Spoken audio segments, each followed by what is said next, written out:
So, hindi kita kukumpay sa charge pre. So, hindi mo kuliwat sa extrajudicial settlement. Tapos, ari ko din. Nga ang hindi ko. Oo. Oo, sige. Oo, ari ko pa pamati. Ko video mo. Oo, Nanovel, July dito.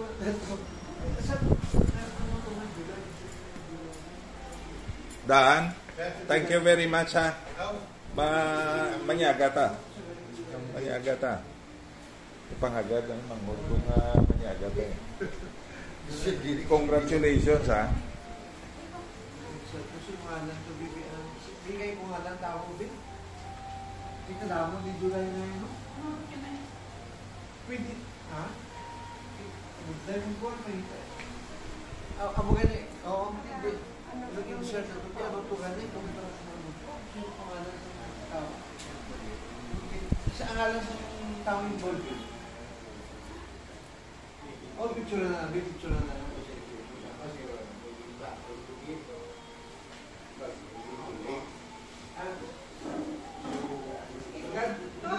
Okay. Oh. Oh, sige. Naging mo ta extrajudicial settlement. Okay. May computation sa inyo mo to, hindi na kumpurme. Kaya may suggestion na BIR. Legal. Oh. How about, kaya sa lang kagalit sa to, kaya ginuhambal ka na wave ninyo ang inyong share. Kagin na, gusto nila hindi mo pag-wave, kung wave ka, meaning nag-donate ka. So, ang ila gusto, sa terminology mo lang, ang ila itong gusto, daw ginarenounce nyo yung wala nyo ginarenounce nyo sa kaiyapag kay Sinusya. Kay Mandap siya rin. Kay Dapo, i-renounce ni Godfrey ni Mami. Mami yan, kay Dapo.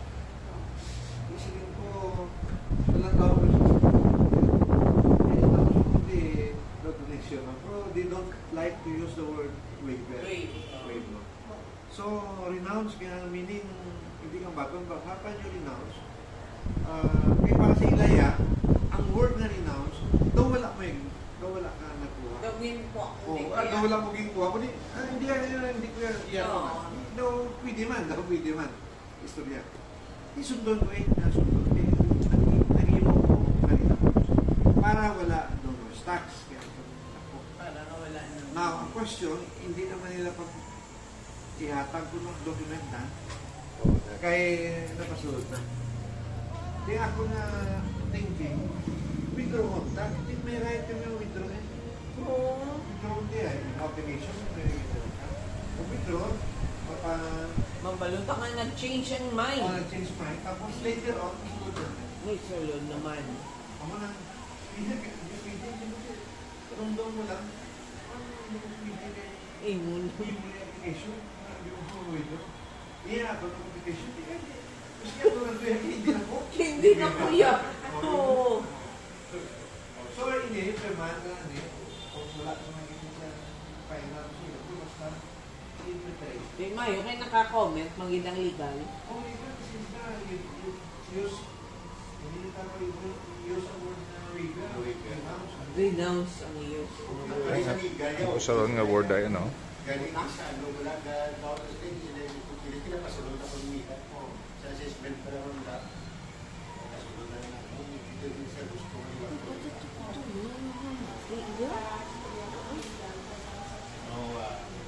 Harap mo siya. Isang BIR, may kumulayan